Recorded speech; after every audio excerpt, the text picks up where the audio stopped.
Hello दोस्तों, welcome to SRF. दोस्तों, class 9th में the fundamental unit of life chapter 5 हम लोग एनसीईआरटी से कवर कर रहे हैं। आइए हम एक चित्र के बारे में जरा बात करते हैं। इस चित्र में ये एक प्लांट सेल का चित्र है, प्लांट सेल। ठीक है, तो इस फिगर को जरा आप ध्यान से देखिए, खाली इस फिगर को देखिए, नाम को हम लोग बाद में देखेंगे। इस फिगर को अगर हम ध्यान से देखें तो इसमें ऐसा लग रहा है जैसे ये कोई खीर का कटोरा है। ठीक है, इसको ध्यान देखिए, ये खीर के कटोरे की तरह इस तरीके से बर्तन है। इस बर्तन के अंदर खीर की तरह ही यहाँ पे ये लिक्विड पूरा भरा हुआ है, जिसको हम दूध से कंपेयर कर सकते हैं। ठीक है, जिस तरीके से दूध पूरा भरा हुआ होता है उस तरीके से हम कंपेयर कर सकते हैं यहाँ पे। तो ये पूरा ऐसे भरा हुआ है दूध की तरह। और बाकी जो पंचमेवा पड़ता है, यानी कि उसमें जो ड्राई फ्रूट्स पड़ते हैं, ड्राई फ्रूट्स में जैसे छुहाड़ा है, मुनक्का है, गरी है, और इस तरीके से कुछ और भी, काजू वगैरह, बहुत बड़ा सा काजू लिया गया है यहाँ पे। ठीक है, तो आप इससे कंपेयर आप कर सकते हैं। ऐसा दिख भी रहा है कि जैसे ये कोई यहाँ पे कोकोनट है, पूरा खड़े ही ऐसे डाल दिया गया है। ठीक है, ये होता पूरा गोल सा है, ये सब गोल गोल सा होते हैं, वो तो आपको कट करके ये फिगर दिखाया जा रहा है। यहाँ पे देखिए, ये कुछ इस तरीके से डंडे की तरह दिख रहा है, इसको आप केसर मान सकते हैं। और ये कुछ राउंड शेप में यहाँ पे कुछ ये ऐसी आकृति दिख रही है, जिसमें ऐसा लग रहा है जैसे सिक्कों की तरह कुछ इस तरीके से रखा हुआ सा दिख रहा है। ठीक है, और यहाँ पे कुछ उंगली जैसी संरचना बनाती हुए, यानी फिंगर लाइक प्रोजेक्शंस बनाते हुए कुछ यहाँ पे स्ट्रक्चर दिखाई दे रहे हैं। रही बात इसके लेयर की, तो लेयर को अगर आप ध्यान से देखें तो इसमें एक लेयर अंदर की तरफ है, एक बाहर की तरफ है, और ये जो तीसरी लेयर है इसके बारे में भी हम लोग बात करते हैं। ठीक है, तो उम्मीद करते हैं कि ये फिगर आपको देखा होगा आपने। तो इस फिगर को, इसमें जो भी चीजें हैं इनके बारे में बस हम जान लेंगे। ये एक सेल का फिगर है, वो भी प्लांट सेल का। तो आपको मालूम है कि प्लांट सेल में एक आउटर मोस्ट लेयर एडिशनल में पाई जाती है, यानी कि अलग से एक आउटर मोस्ट लेयर पाई जाती है, जिसको हम सेल वॉल कहते हैं। क्या कहेंगे? Cell wall. ठीक है, तो प्लाज्मा मेम्ब्रेन तो एनिमल सेल में भी पाया जाता है, प्लाज्मा मेम्ब्रेन प्लांट सेल में भी पाया जाता है, लेकिन प्लांट सेल में एक एडिशनल मेम्ब्रेन पाया जाता है जिसे हम सेल वॉल कहते हैं। तो यहीं से कहानी शुरू करते हैं कि आखिर सेल वॉल है कहाँ पे। ठीक है, तो आइए देखते हैं इस लेयर पर। ये जो लेयर आप देख रहे हैं, ये जो पहला वाला लेयर है, ये किसी दूसरे सेल का लेयर है। ठीक है, यहाँ पे 3 लेयर आप देख रहे होंगे, 1, 2 और 3, यानी कि 3 लेयर जो दिख रहा है, 3 लेयर नहीं होता, यानी 3 परतें नहीं होती हैं सेल में, सिर्फ होती हैं 2 ही परतें। अगर प्लांट सेल की बात करें तो खाली 2 परत होगी, और एनिमल सेल की बात करें तो एक खाली आखिरी वाला परत होगा, ये लास्ट वाला जो कि अंदर की तरफ है। ठीक है, तो बाकी ये दोनों कौन है? ये जो बाहर की तरफ का ये जो यहाँ पे ये लेयर लगा हुआ है, ये एडजेकेंट सेल वॉल है, यानी कि किसी दूसरे सेल का वॉल है। क्योंकि सेल क्या है कि आपस में कनेक्टेड रहते हैं। आप इमेजिन करिए कि ऐसा ही एक सेल यहाँ पे भी इस तरीके से कनेक्टेड है, इधर कनेक्टेड है, इधर कनेक्टेड है, यहाँ पे कनेक्टेड है, ऊपर कनेक्टेड है। ठीक है, तो इसी तरह की बाकी के इमेजिनेशन भी आप यहाँ पे कर सकते हैं। तो ये जो है आउटर सेल है, तो इसको जाने देते हैं। हमें मेन चीज है हमारा यहाँ पे ये जो बीच में आप ये जो लेयर देख रहे हैं, यही है सेल वॉल। ठीक है, तो ये क्या है? Cell wall. और एकदम अंदर की तरफ जो लेयर है, इसको प्लाज्मा मेम्ब्रेन कहते हैं। तो ये सब नाम आप पहले भी पढ़ चुके हैं, बस हम लोगों को फिगर में इन सब चीजों को देखना है कि ये सब चीजें कहाँ होती हैं। ठीक है, तो हम लोगों ने सेल वॉल के बारे में पढ़ा, प्लाज्मा मेम्ब्रेन के बारे में हम लोगों ने पढ़ा कि ये सेलेक्टिवली परमिएबल मेम्ब्रेन होता है। इसके बाद न्यूक्लियर मेम्ब्रेन के बारे में भी हम लोगों ने देखा। न्यूक्लियर मेम्ब्रेन क्या है? न्यूक्लियस के चारों तरफ बीच में देखिए, ये एक न्यूक्लियस यहाँ पे बनाया गया है। वैसे प्लांट सेल में बिल्कुल बीच में न्यूक्लियस नहीं होता, हो भी सकता है, जनरली वो यहाँ पे वैक्यूल होने की वजह से ये इधर उधर खिसक से जाते हैं। तो फिलहाल यहाँ पे बीच में बनाया गया है, तो इमेजिन कर सकते हैं आप इसको। तो बीच में यहाँ पे न्यूक्लियस है। पिछले वीडियोस में हम लोगों ने न्यूक्लियस के बारे में पूरा डिटेल में पढ़ा था कि न्यूक्लियस में क्या क्या चीजें होती हैं, क्रोमैटिन, फाइबर वगैरह, है ना। फिर बाद में वो जब वो डिवाइडिंग में पहुंचता है तो वो क्रोमोसोम बना लेता है। एक डार्क स्टेन लेता हुआ कलर भी यहाँ पे है जिसको हम न्यूक्लियोलस बोलेंगे। ठीक है, ये क्या है? Nucleolus, nucleolus. ठीक है, केंद्रिका इसको हिंदी में बोला जाता है। तो इसी से लगा हुआ यहाँ पे एक स्ट्रक्चर आप देख रहे हैं। इस स्ट्रक्चर को यहाँ पे रफ एंडोप्लाज्मिक रेटिकुलम कहेंगे, जिसको रर शॉर्ट फॉर्म में कहते हैं। ठीक है, और रफ एंडोप्लाज्मिक रेटिकुलम इसका फुल फॉर्म है। तो रफ एंडोप्लाज्मिक रेटिकुलम इसीलिए रफ है क्योंकि इसके ऊपर ये दाने दाने की तरह स्ट्रक्चर पाए जाते हैं। इसको राइबोसोम कहा जाता है। इसी एंडोप्लाज्मिक रेटिकुलम, इसी का एक हिस्सा यहाँ पे भी है, लेकिन इस पे राइबोसोम नहीं दिख रहा है, इसीलिए इसको स्मूथ एंडोप्लाज्मिक रेटिकुलम कहते हैं। क्या कहेंगे बाबू? Smooth endoplasmic reticulum. सर यानी कि रर और सर, एंडोप्लाज्मिक रेटिकुलम दो होते हैं, रर होता है और सर होता है। ठीक है, इसके बाद थोड़ा सा नीचे आते हैं तो ये प्लेट की तरह स्ट्रक्चर जो आपको दिखाई दे रहे हैं, ठीक है, इसको गोल्जी बॉडी बोलते हैं। क्या बोलेंगे? Golgi body. ठीक है, तो गोल्जी बॉडी इसको बोलेंगे। नेक्स्ट नंबर पे आता है यहाँ पे ये जो फिंगर लाइक प्रोजेक्शन वाला डबल लेयर्ड मेम्ब्रेन यहाँ पे आपको दिखाई दे रहा है, ये है माइटोकॉन्ड्रिया। माइटोकॉन्ड्रिया को एक और नाम से हम लोग जानते हैं। क्या नाम है वो? Powerhouse of cell. क्या बोलेंगे? Powerhouse of cell. ठीक है, इसके बाद यहाँ पे कुछ ये सब चीजें हैं, इसको स्फेरोसोम बोलते हैं। और ये जो बीच में खाली जगह जैसी कोई चीज दिख रही है, इसको वैक्यूओल बोलते हैं। क्या बोलेंगे? वैक्यूओल, यानी कि इसको रिक्तिका भी, क्योंकि शुरू शुरू में जब इसको देखा गया तो ये खाली जगह की तरह दिखाई दे रही थी, इसलिए इसको रिक्तिका हिंदी में और इंग्लिश में इसको वैक्यूओल बोला जाता है। तो वैक्यूओल का जो ये लेयर है जिससे ये घिरा हुआ होता है, इस लेयर को, इस मेम्ब्रेन को टोनोप्लास्ट कहा जाता है। ये भी एक नंबर का क्वेश्चन एग्जाम में पूछता है कि वैक्यूओल का जो मेम्ब्रेन है उसका नाम क्या है, या टोनोप्लास्ट से घिरा हुआ कौन होता है? तो आंसर है टोनोप्लास्ट। टोनोप्लास्ट से घिरा हुआ यहाँ पे वैक्यूओल है ना। हिंदी में इसको रिक्तिका कहते हैं। ठीक, तो सेल को अगर हम बहुत ध्यान से देखें, लगभग सारे काम हो गए हैं, यहाँ पे सारे नाम बता दिए गए हैं। यहाँ पे एक स्ट्रक्चर और भी है जिसके अंदर कुछ मटेरियल भरा हुआ सा दिख रहा है। इसको अगर आप एंजाइम समझ लें तो एंजाइम को पैकिंग कर दिया गया है, और इसी डाइजेस्टिव एंजाइम के पैकिंग वाले स्ट्रक्चर को हम लाइसोसोम के नाम से जानते हैं। किस नाम से? लाइसोसोम। लाइसोसोम को ही हम हिंदी में आत्मघाती थैला बोलते हैं। आत्मघाती थैला। ठीक है, या फिर सुसाइडल बैग।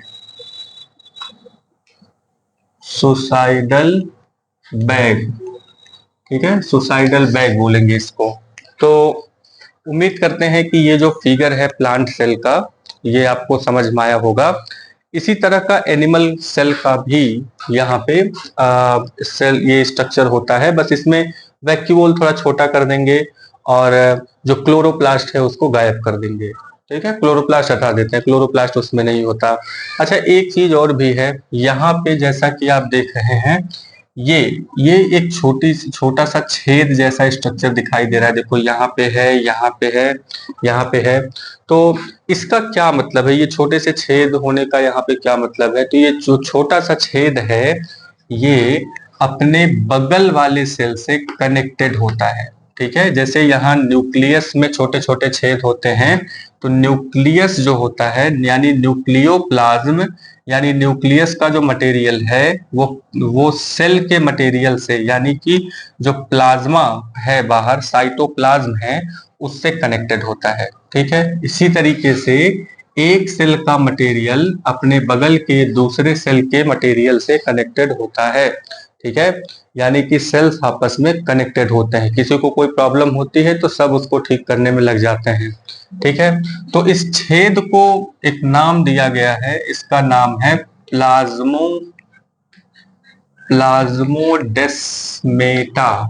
क्या नाम है? प्लाज्मोडेस्मेटा। ठीक है, तो कोई बहुत जरूरी नहीं है इस होल के बारे में जानना, खाली बस नाम आप जानते रहिए, प्लाज्मोडेस्मेटा इसका नाम है। ठीक है, एक बार फिर से देखते हैं क्या क्या चीजें हैं। एडजेकेंट सेल वॉल बाहर का है, बीच वाला सेल वॉल है, उसके अंदर वाला प्लाज्मा मेम्ब्रेन है, न्यूक्लियर मेम्ब्रेन न्यूक्लियस को घेरे हुए है, न्यूक्लियोलस एक डार्क स्टेन स्ट्रक्चर है, लाइसोसोम सुसाइडल बैग होता है, ये जो सिक्कों की तरह स्ट्रक्चर लिए हुए चीज दिखाई दे रही है ये क्लोरोप्लास्ट है, और यहाँ पे न्यूक्लियस से कनेक्टेड एक स्ट्रक्चर दिखाई दे रहा है जो कि एक स्केलेटन की तरह होता है, और इसके ऊपर राइबोसोम पाए जाते हैं, जिसकी वजह से इसे हम रफ एंडोप्लाज्मिक रेटिकुलम यानी कि रर कहते हैं। इसी तरीके से जिसपे राइबोसोम नहीं पाए जाते, इस तरह के स्ट्रक्चर को हम स्मूथ एंडोप्लाज्मिक रेटिकुलम या सर कहते हैं। प्लेट्स की तरह स्ट्रक्चर जो दिखाई दे रही है ये पैकेजिंग का काम करता है, इसको गोल्जी बॉडी कहते हैं, और ये एंडोप्लाज्मिक रेटिकुलम से जो भी चीजें बनती हैं उसको तुरंत पैकिंग करने का काम करता है। तो जो भी डाइजेस्टिव एंजाइम्स वगैरह का फॉर्मेशन होता है उसको भी पैक करने का काम ये गोल्गी अपैरेटस करता है, यानी गोल्गी बॉडी करती है। ठीक है, तो यहाँ पे देखिए लाइसोसोम के नाम से उस पैकिंग को जानते हैं। तो आगे बढ़ते हैं, तो लगभग हो गया। इस खाली जैसी दिखने वाली जगह को हम वैक्यूओल कहते हैं, ये जिससे घिरा हुआ है उसको टोनोप्लास्ट कहेंगे। बीच में जो एक स्ट्रक्चर है उसको न्यूक्लियस कहते हैं। कुछ फाइबर लाइक स्ट्रक्चर मिलते हैं जिसको स्फेरोसोम्स कहते हैं। यहाँ पे कुछ फिंगर लाइक प्रोजेक्शंस वाली चीजें हैं जिसको माइटोकॉन्ड्रिया कहते हैं। Mitochondria is also known as the powerhouse of cell, इसे हम पावर हाउस ऑफ सेल के नाम से भी जानते हैं। तो इसमें क्लियरली आप दो चीजें देख पा रहे होंगे, एक न्यूक्लियस है, न्यूक्लियस हो गया बिल्कुल बीच का, एक हिस्सा मेम्ब्रेन का है, तो मेम्ब्रेन है, न्यूक्लियस है। न्यूक्लियस और मेम्ब्रेन के बीच में, यानी न्यूक्लियर मेम्ब्रेन और प्लाज्मा मेम्ब्रेन के बीच का जो हिस्सा है इसमें भी बहुत सारे ऑर्गन्स पाए जा रहे हैं, तो इसको हम कहते हैं साइटोप्लाज्म। क्या कहेंगे? साइटोप्लाज्म। प्लाज्म वही प्लाज्मा से रिलेटेड है, तो ये प्लाज्म है, ये मटेरियल हो गया, तो इसको साइटोप्लाज्म कहेंगे। और न्यूक्लियस के अंदर जो मटेरियल भरा होता है उसे हम न्यूक्लियोप्लाज्म कहते हैं। हम लोग न्यूक्लियस के बारे में जब स्टडी कर रहे थे तो इसके बारे में बात हुई थी। ठीक है, तो साइटोप्लाज्म आपकी अगली हेडिंग है, क्योंकि हम लोग मेम्ब्रेन के बारे में पढ़ चुके हैं, न्यूक्लियस के बारे में पढ़ चुके हैं, अब साइटोप्लाज्म के बारे में हमें पढ़ना है। ठीक है, तो इस फिगर को बिल्कुल अच्छे से ड्रॉ कर लेंगे, और जैसे जैसे साइटोप्लाज्म के बारे में कहानी चलेगी इसी फिगर में आपको उसे फिट करना है। ठीक है, तो फिगर स्क्रीनशॉट ले लीजिए, फिगर को इसको ड्रॉ कर लीजिए। अगली हेडिंग आप लिखेंगे साइटोप्लाज्म। ठीक है, ये पूरा लेसन ही खाली इसी फिगर पर बेस्ड है। इस फिगर को अगर आप बहुत अच्छे से ध्यान से याद कर लेते हैं तो आप आसानी से पूरे लेसन को, आसानी से अपने कॉन्सेप्ट को क्लियर कर सकते हैं। ठीक है, तो इसमें तीन पार्ट आपको क्लियरली दिखाई दे रहा होगा, एक मेम्ब्रेन वाला पार्ट है, ठीक, और एक न्यूक्लियस है। तो न्यूक्लियस और मेम्ब्रेन के बीच में जो पार्ट है उसी को साइटोप्लाज्म कहेंगे, और सबको मिला करके हम प्रोटोप्लाज्म कहते हैं। तो ये सब पहले बात हो चुकी है, प्रोटोप्लाज्म क्या है, साइटोप्लाज्म क्या है, न्यूक्लियस क्या है। ठीक है, तो अगर आप तैयारी भी कर रहे हैं तब भी आपके लिए बहुत इंपॉर्टेंट है, क्योंकि ये सब टर्म्स पूछे जाते हैं और जरा सा भी इधर उधर उसकी मीनिंग निकली तो सारी चीजें गड़बड़ हो जाती हैं। ठीक है, तो ठीक है, अगली हेडिंग लिखिए साइटोप्लाज्म।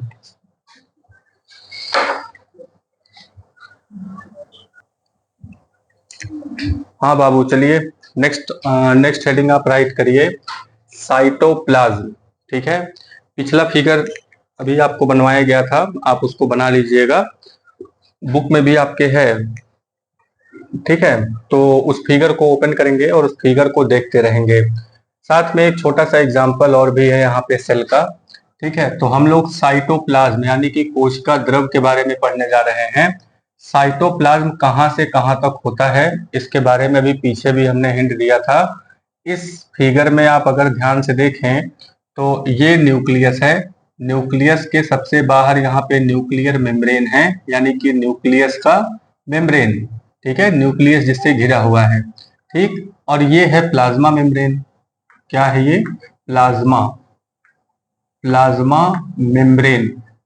ठीक है, तो ये प्लाज्मा मेम्ब्रेन हो गया और ये न्यूक्लियर मेम्ब्रेन हो गया।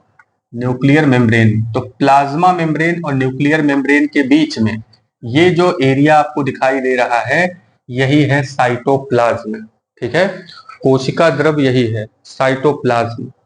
ठीक है, चलिए तो फर्स्ट लाइन इसमें नोट करेंगे, व्हाट इज साइटोप्लाज्म। अगर ये क्वेश्चन आ रहा है व्हाट इज साइटोप्लाज्म, तुरंत आप फिगर लर्न करेंगे, फिगर को याद करेंगे, इमेजिन करेंगे और उसमें तुरंत आप ये बताएंगे कि a large region between cell membrane and nuclear membrane, यानी सेल मेम्ब्रेन और न्यूक्लियर मेम्ब्रेन के बीच में, सेल मेम्ब्रेन या प्लाज्मा मेम्ब्रेन और न्यूक्लियर मेम्ब्रेन के बीच में जो रीजन है, जो एक बड़ा सा रीजन, जो क्षेत्र आपको दिखाई दे रहा है वही साइटोप्लाज्म या कोशिका द्रव है। ठीक है, तो कोशिका द्रव द्रव है। कैसा द्रव है?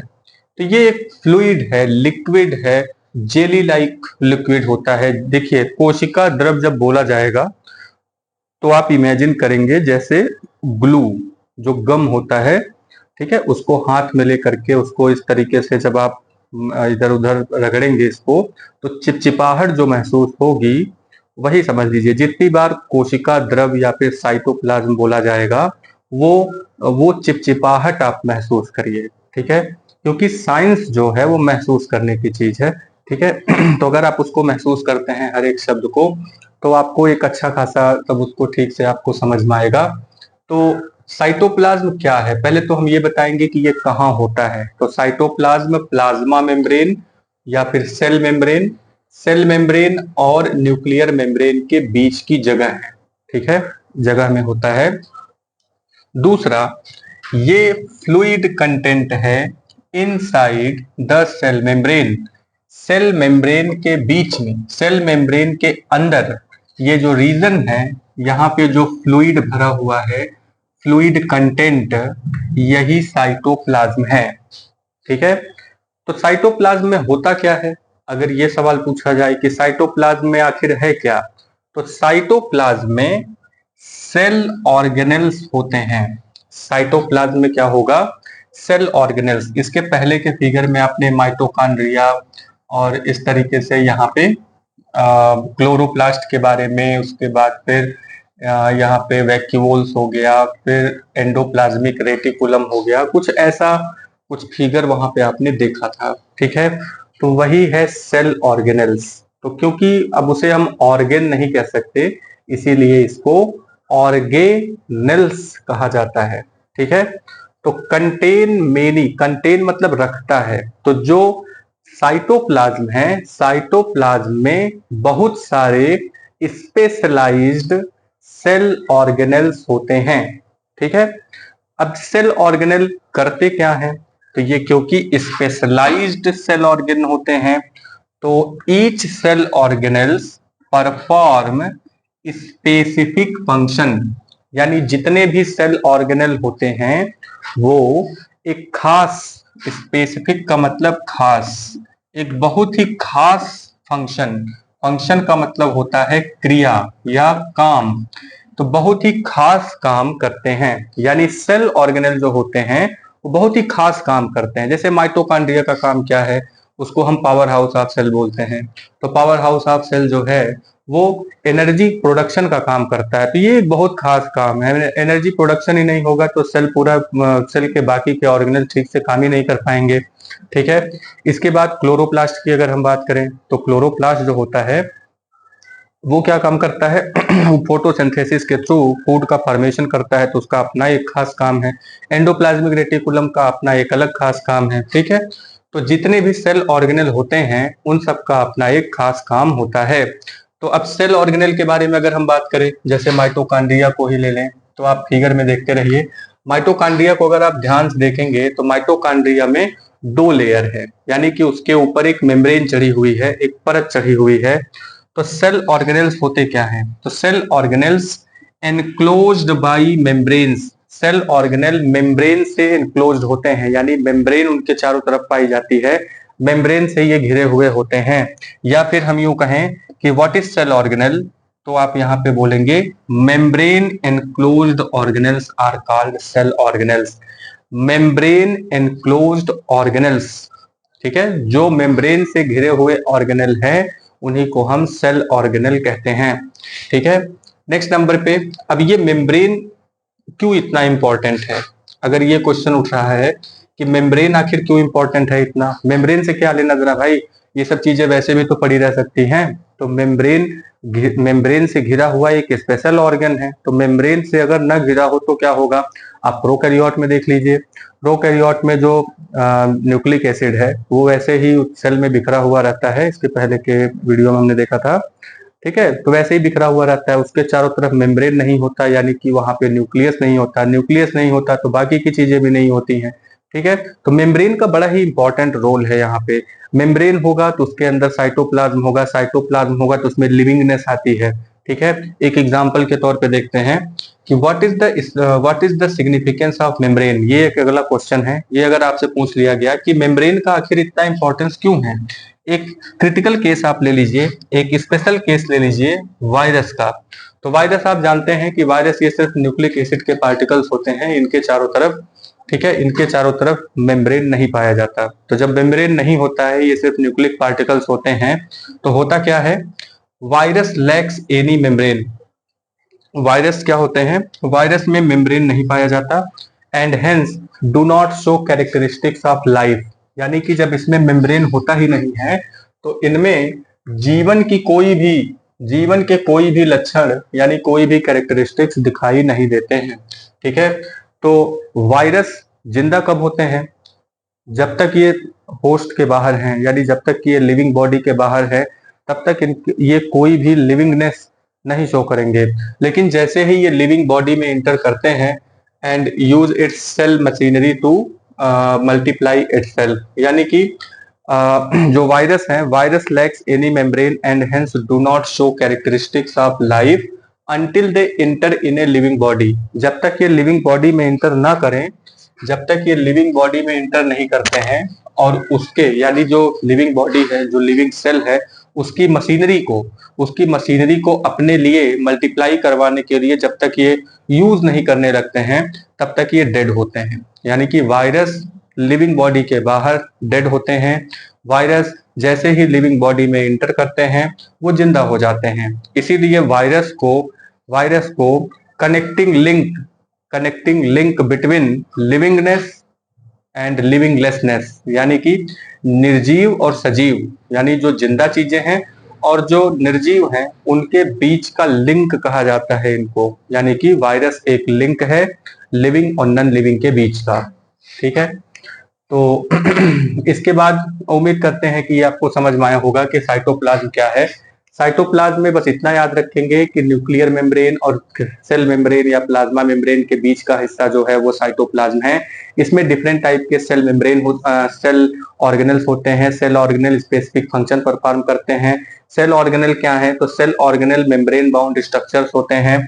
तो मेम्ब्रेन का क्या सिग्निफिकेंस होता है? तो वायरस का केस हमने देखा कि वायरस के चारों तरफ सेल मेम्ब्रेन या यूं कहे कोई भी मेम्ब्रेन नहीं होता, जिसकी वजह से वो जीवन का यानी कि लाइफ का कोई भी कैरेक्टरिस्टिक शो नहीं करते हैं। ठीक, नेक्स्ट नंबर की हेडिंग है सेल ऑर्गेनल, यानी कि ये जो हम लोगों ने पढ़ा कि सेल ऑर्गेनल बड़ा ही इंपॉर्टेंट चीज है, तो अब हम लोग इसी के बारे में जानने की कोशिश करेंगे। वही बातें फिर है सेल ऑर्गेनल के बारे में, ये मेम्ब्रेन बाउंड स्ट्रक्चर होते हैं, separate their own content from external environment. अच्छा, माइटोकॉन्ड्रिया को ही देख लीजिए, जैसे ये माइटोकॉन्ड्रिया है तो बाकी के साइटोप्लाज्म से इसने अपने मटेरियल को एक मेम्ब्रेन के थ्रू अलग कर रखा है। ठीक है, क्योंकि वहां पे खास काम होगा, इसलिए बाउंड्री बना रखा है।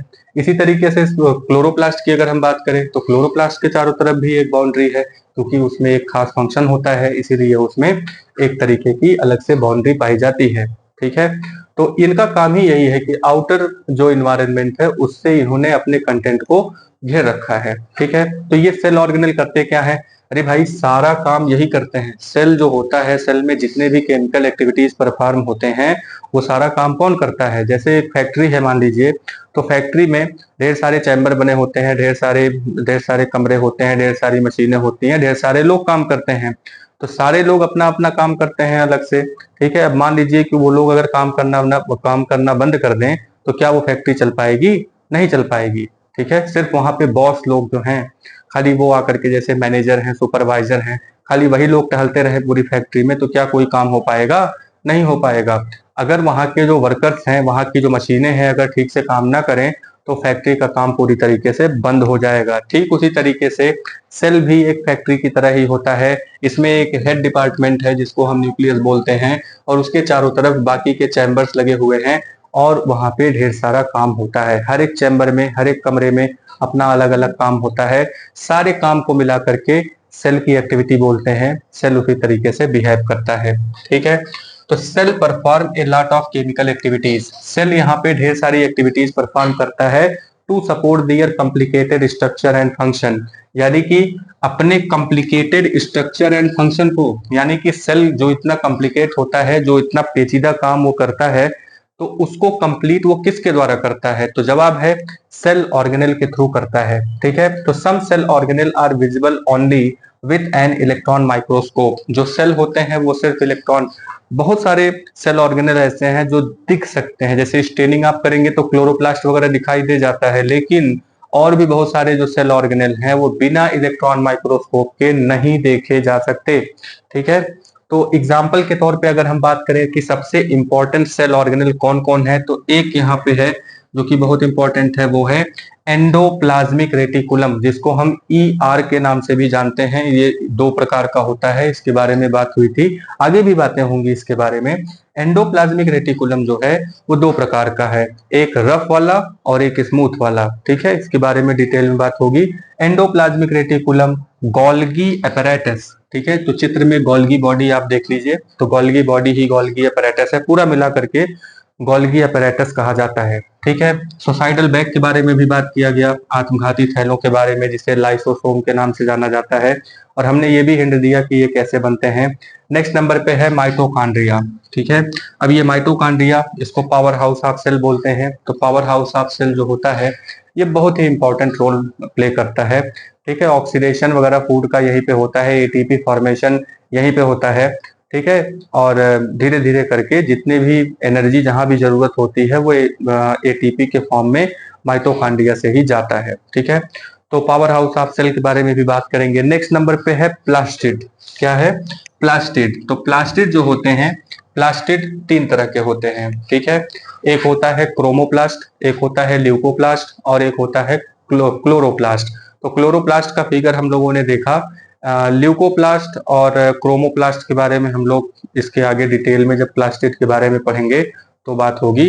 ल्यूकोप्लास्ट स्टोरेज के लिए बेसिकली का यूज आता है, और क्रोमोप्लास्ट डिफरेंट टाइप के कलर के लिए जिम्मेदार है। जैसे कि डिफरेंट टाइप के जो फ्लावर्स होते हैं और उनके जो डिफरेंट कलर्स होते हैं, तो वो कलर कहाँ से आता है? जैसे टोमेटो की अगर हम बात करें, अगर वो कच्चा है तो वो ग्रीन कलर का होता है, या फिर येलो कलर का हो जाता है, और फिर जब एकदम पूरी तरीके से पक जाता है तो वो रेड हो जाता है। तो ये जो कलर में डिफरेंसेस आते हैं, वो कलर आखिर आता कहाँ से है? तो क्या कोई कलर ले जाके पेंट कर देता है उस पे? नहीं, वो जो प्लास्टिड होते हैं, जो उसमें क्रोमोप्लास्ट है, वो चेंज हो जाता है। ठीक है, चलिए, तो सेल ऑर्गेनेल के बारे में एक खास बात यह है कि cell organelle perform very critical function in the cell. जितने भी क्रिटिकल फंक्शन होते हैं, या यूं कहिए जितने काम होते हैं। ठीक है, अगर सेल के बारे में, सेल ऑर्गेनेल के बारे में आपको इमेजिनेशन करना है, ठीक है, तो आप एक फैक्ट्री से तुलना कर सकते हैं कि एक फैक्ट्री है, हेड ऑफिस है, उसके बाद बहुत सारे ऑफिसेज हैं, फिर उसमें काम करने वाले लोग हैं। ठीक है, ये आप इसमें कंपैरिजन कर सकते हैं। और सेल का, जैसे ही सेल बोला जाए तो सेल को आप, जैसे अभी फिगर आपने देखा था, तो एक कटोरे खीर से आप तुलना कर सकते हैं, जिसमें दूध जो है वो साइटोप्लाज्म है। उसमें मिली हुई जो चीजें हैं वो सब राइबोसोम्स हैं। जैसे चावल के दाने जो हो गए वो राइबोसोम हो गए।